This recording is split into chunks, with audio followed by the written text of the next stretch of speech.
Well, thank you for joining us. We're going to ask you a couple questions that are for parents with young children or parents who are expecting to have young children. Can you start off by introducing yourself? Yeah, my name is Grant Seabourne. I'm a certified financial planner with First Financial Trust. So let's say I just decided that I want to have my first child, or maybe even just found out that I'm going to have my first child. What are some of the financial goals that should stay top of mind as I prepare for that change? Yeah, so I think, further in our discussion, we're going to talk about some tactics that relate more specifically to financial planning for parents with young kids. But before you can even move on to those more technical strategies, I think you have to make sure that certain bases are covered. And the first one of those, which applies to almost any financial situation, is just the emergency fund. So, we always advise 3 to 6 months of your expenses set aside in a savings account. And I would always err on this, not always, but I think it's reasonable to err on the side of 3 months if you have dual spouses both working with similar salaries.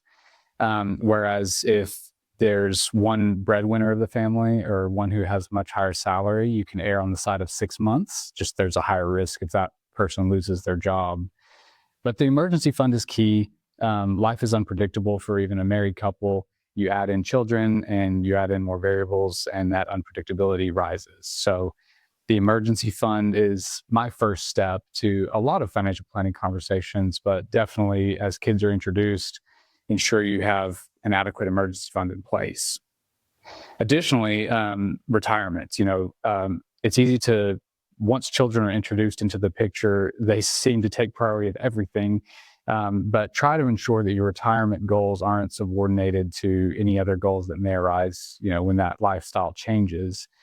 The sooner that you can set those retirement savings benchmarks and automate that early on, the rest of your financial life can grow in around that. So as you add kids, as you need to upsize your house, buy a larger car, if you're already saving 10 to 15%, of your income for retirement, then everything else fits in around that. So emergency fund, retirement savings. If you do have high interest credit card debt out there, it's usually, that's a priority, as you have young kids or even absent children. So oftentimes what I'll recommend is establish your emergency fund, save into your retirement plan at least enough to capture an employer match if you have one.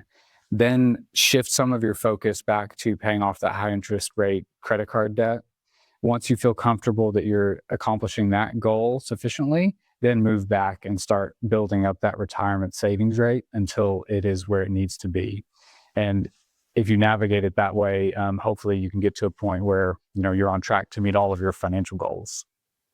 Okay, so one aspect of my personal financial picture that would change significantly when I add a child or children is insurance. Can you speak to that and discuss some of the insurance topics that might need to be reviewed?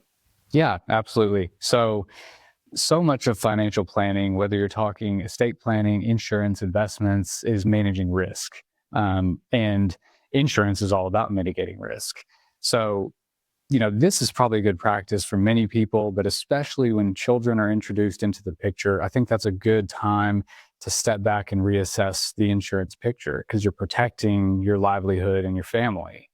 So there are some things, consult with a professional on, ensure you have, adequate auto insurance, homeowners insurance, umbrella policies can oftentimes be a great, inexpensive tool to protect you and your family. But two that stand out as it relates to children are life insurance and disability. Obviously, and especially if you are the higher income earner of the two spouses, or if you're a single parent, life insurance becomes incredibly important because now you have a child or children who depend on you and the income that you make to support them. So life insurance is the one that comes to mind first. And outside of highlighting the importance and advising that you consult with a professional, there are some industry benchmarks that can kind of give you an idea of where to start. If you're thinking through the beginning stages, again, I would advise consulting with an insurance professional, but generally you can think 5 to 10 times your income. And if you add in some of your outstanding debt, you could err on the side of the lower end of that range. So maybe you start at 5 or 6% of your income, but then you add the balance of your mortgage loan on top of that to ensure that debt can be paid off. Because essentially what you're concerned about is providing for those who depend on your salary for the duration that they would need to depend on it until they're 18, or if it's a spouse, until they can go back to work or until they can retire. So you're thinking about paying off debts, paying for college, and replacing your income for the duration of time that it needs to be replaced. So 5 to 10 times your income is a good starting point. Another piece of the insurance puzzle is disability insurance that often goes overlooked. When you pass away, your family has lost your income earning capability, but you are no longer there pulling on the resources of your family. Conversely, if you were to become permanently disabled, you are now no longer generating any income to support the family, but you're also a drain on resources. So many employers will offer disability. You may have disability insurance and know it or not know it. Oftentimes what you'll see with disability insurance is it's a 60% replacement rate of your base salary. So that may or may not be enough. You may need to go out and look for supplemental policies to gain more disability insurance. But taking time to review your life insurance and your disability insurance to ensure that your family would be taken care of in either of those events is very important. And I'll highlight back to the topic of having an emergency fund as a good first step when you have children. Many disability insurance policies have an elimination period. So there's a period of time between the event where you become disabled and when that benefit pays. And if you don't have an emergency fund on the sidelines, that elimination period can be very problematic. So the emergency fund can bridge that gap until that policy begins to pay out. So again, reassessing all of your insurance, but specifically looking at those two as it relates to adding children into the family. So one of the primary focuses I know many parents have with young children is saving for their future education. From your perspective, what's the best way to save for that goal? Yeah, that's a very common goal when you first have kids. It doesn't take long before you start thinking about future costs, and education is usually a big one. And, the obvious way to save for education is just to save in a savings account, an investment account. Many parents do that, and there's nothing wrong with that. That, gives you a lot of flexibility. You have full control over those assets. But I want to talk about some more strategic ways to save for that child's future, knowing that saving under your own name, under your own ownership is always an option. But oftentimes you hear the three main strategies, at least that I've seen for saving for education, are a college savings plan, a 529 plan, a Uniform Transfers to Minors Act account. That's a lot, but it's a UTMA account. And then educational trusts. So those are the three most commonly used vehicles to save for education. They each have pros and cons. I'll start with the 529 plan. The 529 plan offers the most and best tax benefits. From a tax standpoint, the 529 plan is going to be your best option. Anything that you save into the 529 plan is invested and grows tax-free and can be distributed tax-free as long as it's for education for that child. So if you want to maximize the after-tax value of your savings for the child's education, the 529 is the best option. It can be possible to oversave in a 529 if your child gets a full scholarship or decides not to pursue higher education. Then you may end up with too much in that plan that can be taxed and penalized if it's withdrawn for other purposes. So there's a cost benefit analysis there, and navigating some uncertainty. So usually there's a middle ground of, saving a reasonable enough amount in the 529 plan, but maybe some on the side to supplement it that has more flexibility. The UTMA, by contrast, doesn't offer the same tax-free growth. And in fact, when that child attains the age of 18 or 21, depending on what state you live in, that becomes their property.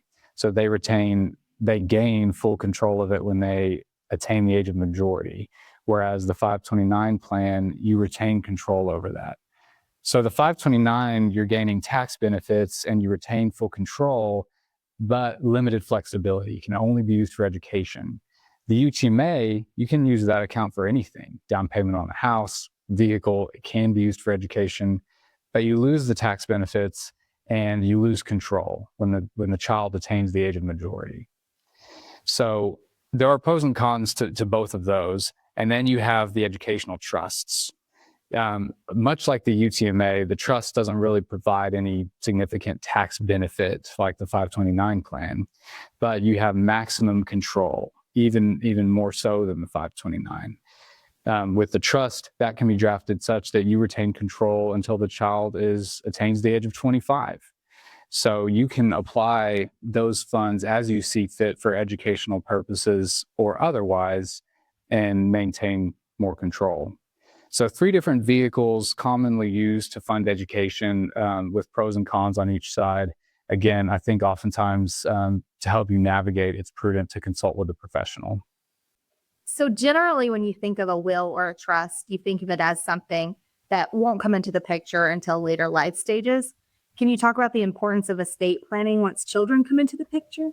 Yeah, I think you hit the nail on the head. A lot of people don't even think about drafting their first will until they're in their 60s.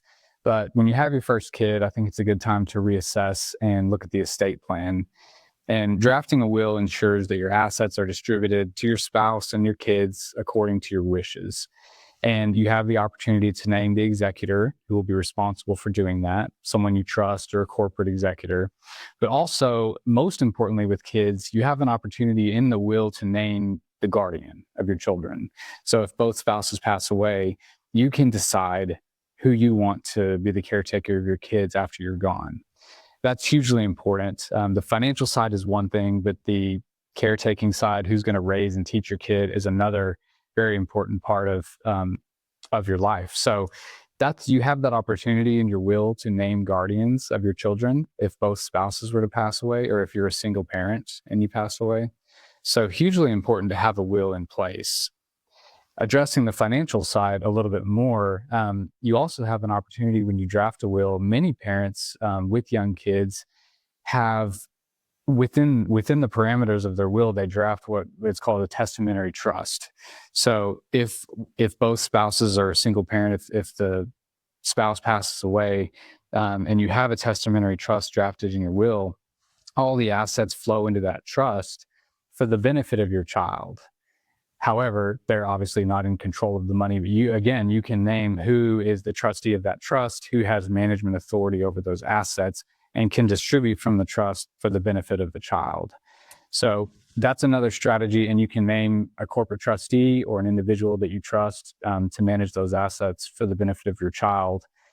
And there's a lot of flexibility there. When you're drafting your will, the trust can be drafted for the assets to remain in trust until a certain age. Oftentimes we see 25, 30, 35. And it's and oftentimes considering a corporate trustee is a good decision because you need someone who has experience both in investment management and taxes to ensure that it's prudently managed for the benefit of your child for the long run. So considering drafting a will and oftentimes consider a testamentary trust for the benefit of your child until they're old enough to manage those assets is very important. Even for a family who you may look at your net worth and think, or your invested assets and think it isn't that substantial, it's not enough to fund a trust, there may be more there than you think. If you look at your retirement accounts, like your 401k, the value of your home could be substantial. There could be life insurance policies, both that you own personally or through work. So oftentimes that adds up to be reasonably substantial and definitely enough to warrant funding a trust to benefit your child.